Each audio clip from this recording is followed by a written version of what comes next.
This is the SITREP on Russia's invasion of Ukraine.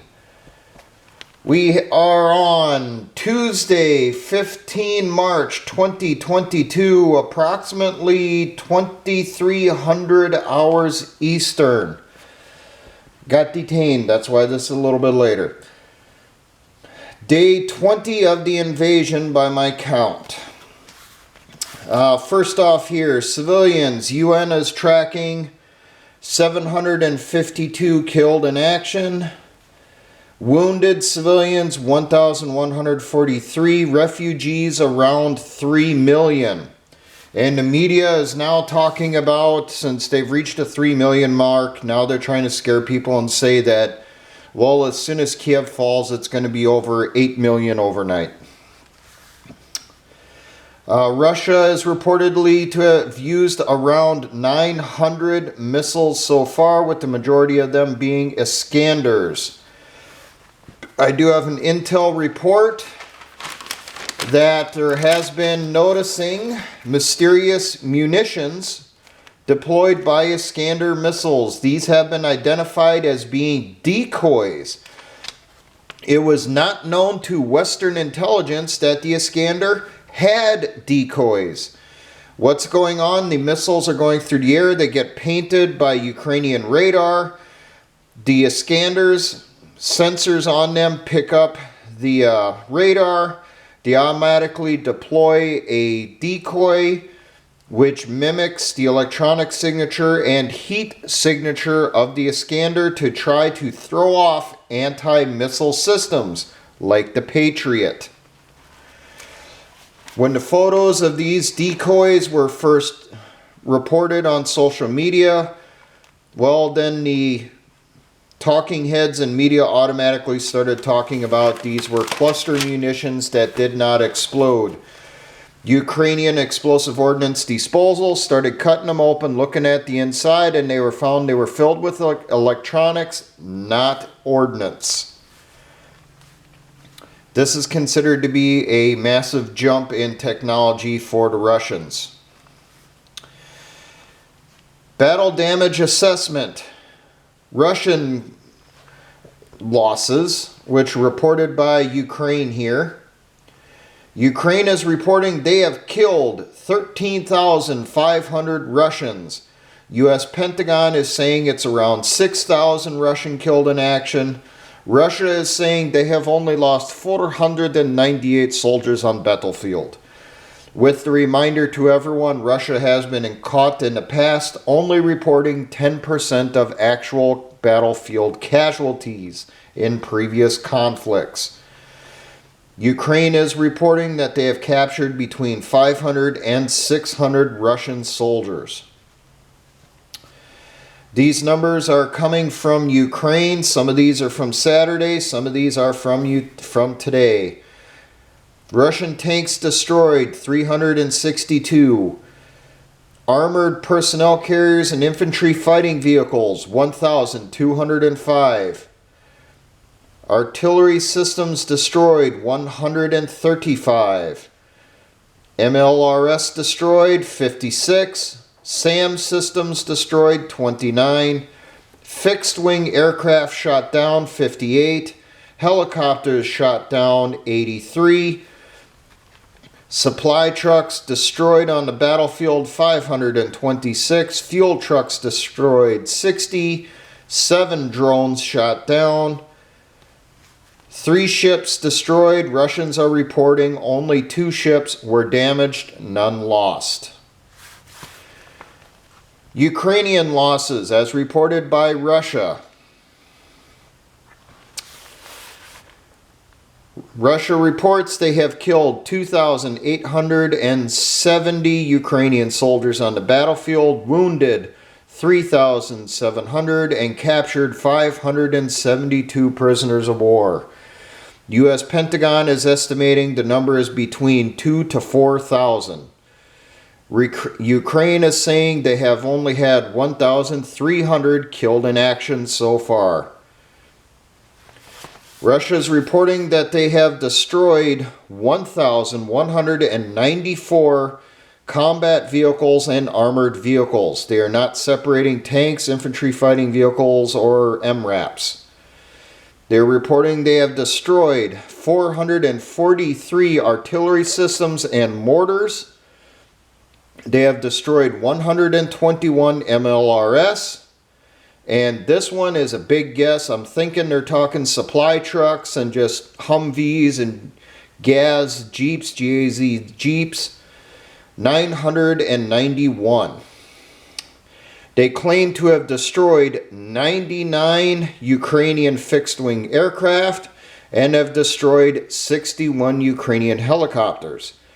They also claim to have shot down 128 Ukrainian drones.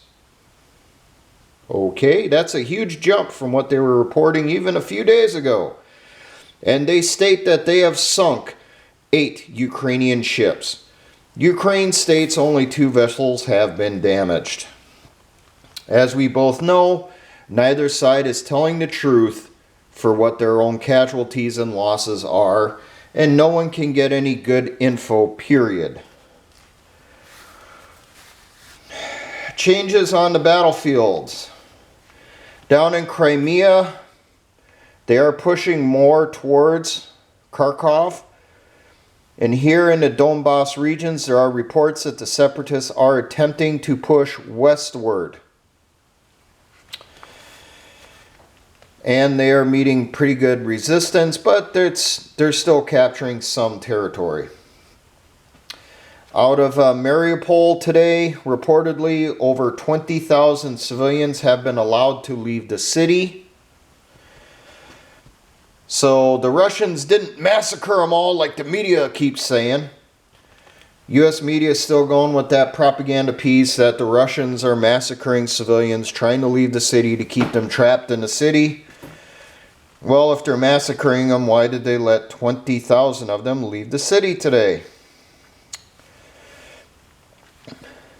Up around Kharkov, not a lot of info from there other than they're still trying to advance south on the east side of the city here to link up down here somewhere with the elements out of either the separatist region or out of Crimea.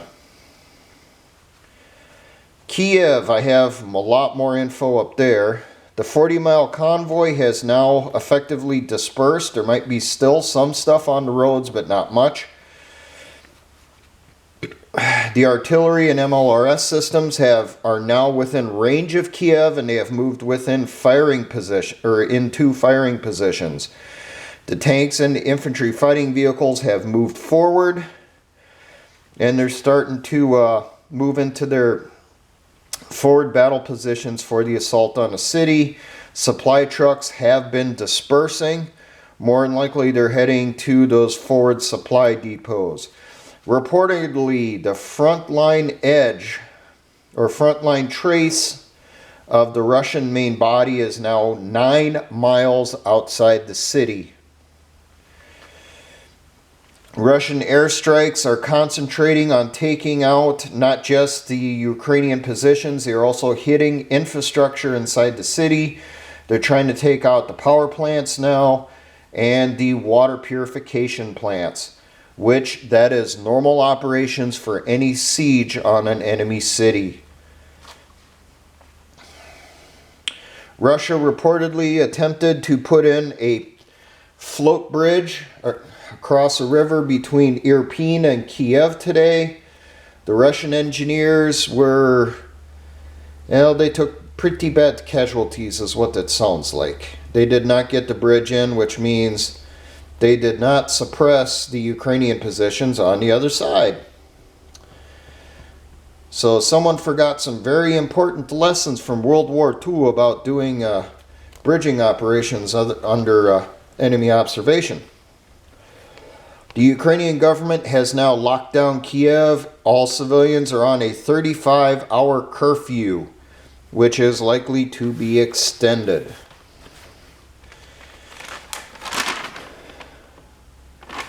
Okay, let's go with information on the Russians first. Russia announced on Friday that NATO arms convoys into Ukraine are considered legitimate targets and will be attacked by Russian aircraft. My response to that when I seen the article was, well, no shit. Only an idiot would think that supply convoys filled with weapons moving to the front lines would not be considered legitimate targets on a fucking war zone. But the media in the United States is still playing it up that this is a war crime, attacking these convoys, even if they have NATO trucks and NATO troops. Syrians are reportedly volunteering to serve in Russian units. They're being paid, or told they will be paid 50 times their normal monthly pay. They will be receiving around the equivalent of $3,000 a month. These Syrian volunteers are combat veterans from the last 10 years of fighting in Syria against ISIS. So I can understand why the Russians would be asking for them to come in and bolster up their conscripts to show them how it's done.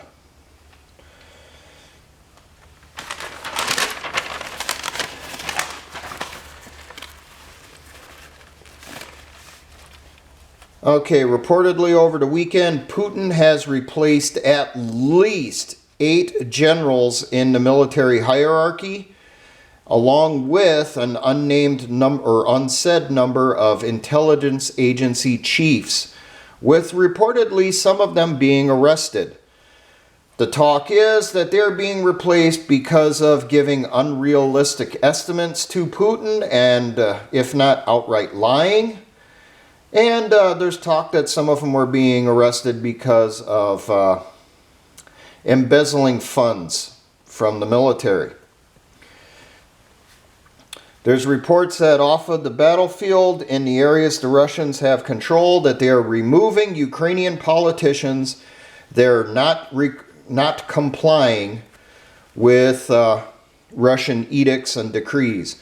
My response to that is, no kidding, as if we didn't do that in Iraq and Afghanistan and everywhere else the United States has occupied for the last 100 plus years. If the local politician didn't do what you ask them to do, you replace them and put someone else in their place. That will follow those orders. That's standard operating procedure for any military. But the media keeps playing it up like it's a fucking war crime. Chief of the Russian National Guard admitted over the weekend that the Ukraine invasion has been slowed and isn't going according to plan. So you finally hear that, an actual admission from someone higher up in the Russian government. Oh, this one's a good one.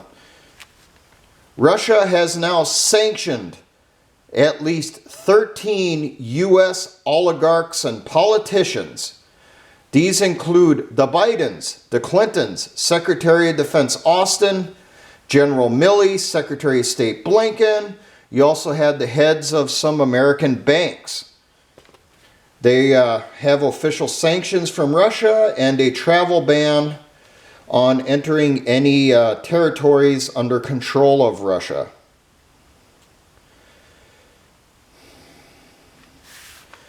Okay, now into stuff with Ukraine.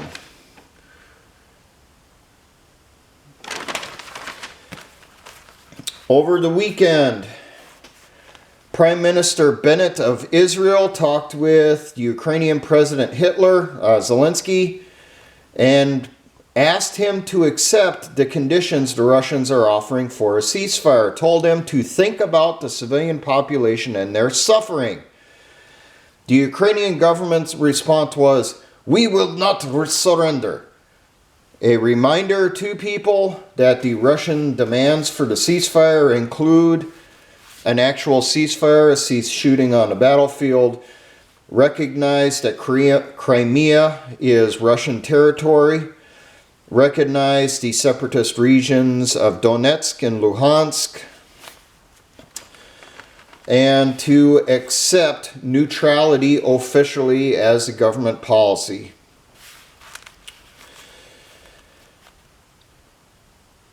Here's a funny one for you. Zelensky thanked Facebook, otherwise known as Meta now, for helping him to win the propaganda war. Yeah. So he's outright admitting that they're playing a big game in the propaganda war. Meta has now announced that they will allow calls for violence and death threats on their platform if it is only directed at Russia and Russians, but not by name. You cannot mention a specific threat against a specific Russian. But if you say that you want to kill all Russians, that apparently is allowable. This is on top of them previously announcing that they will allow pro-Nazi posts concerning the Azov battalion.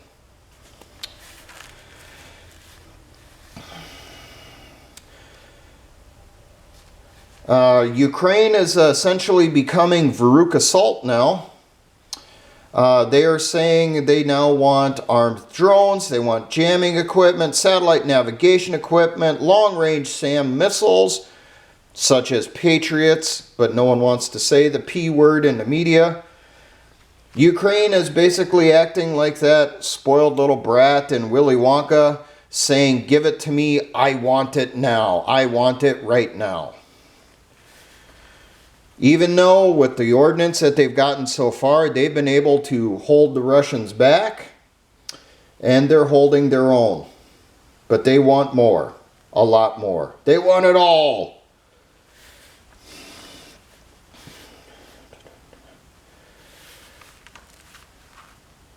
Okay, some stuff with NATO countries. The United States has now threatened China not to assist Russia with the war in Ukraine. And reportedly, the Chinese response was to laugh in the diplomat's face once again. Apparently, it was the same one that was they laughed at the meeting they had with the U.S. up in Alaska in 2021. Same diplomat, and he got the same response. They told him to go suck dick and started laughing at him. On Saturday, the 12th, Biden released an additional $200 million of military assistance to include more anti-armor weapons and anti-aircraft systems. No definition of the anti-aircraft systems. Are these just Stingers or is this other ordnance?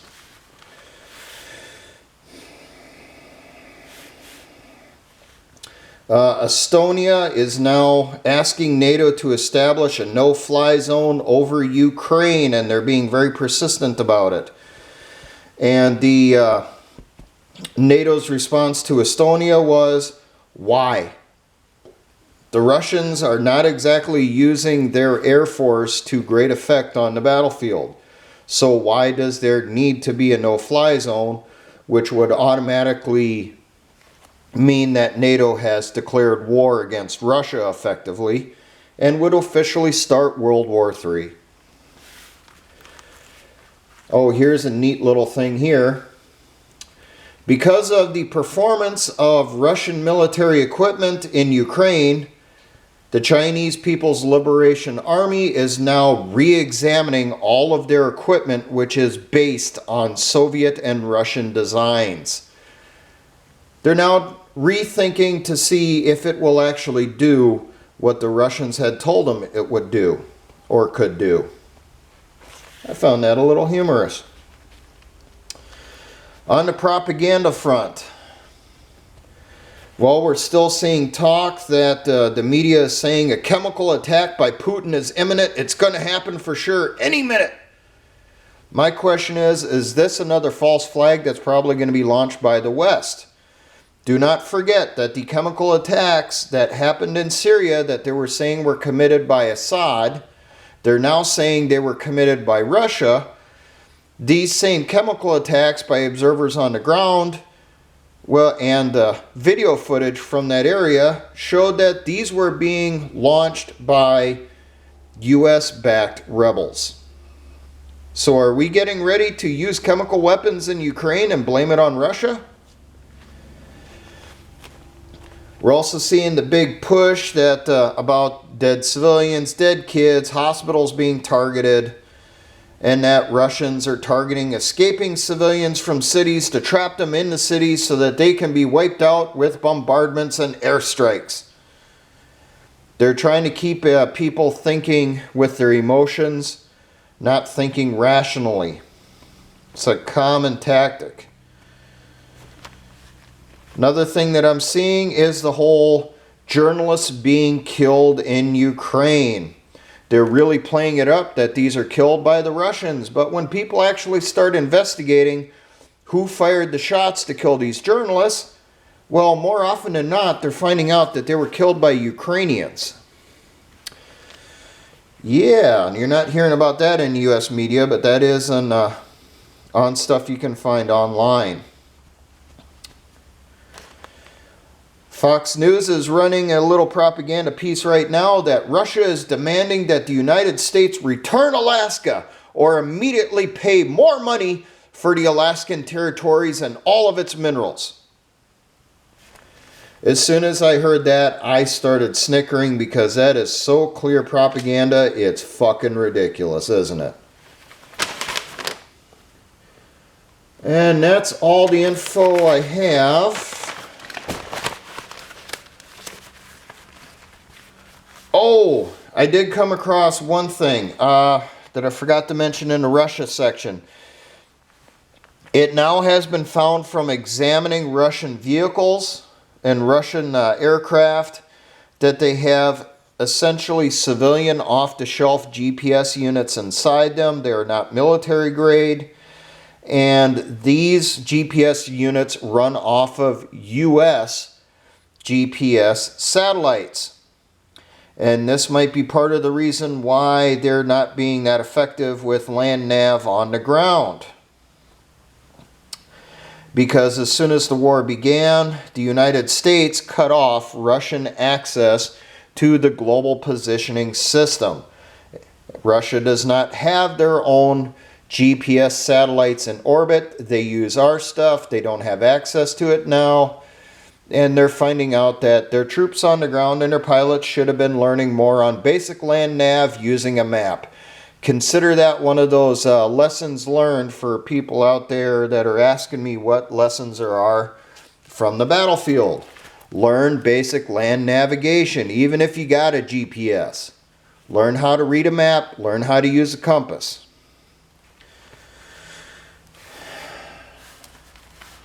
And that's all the info I have.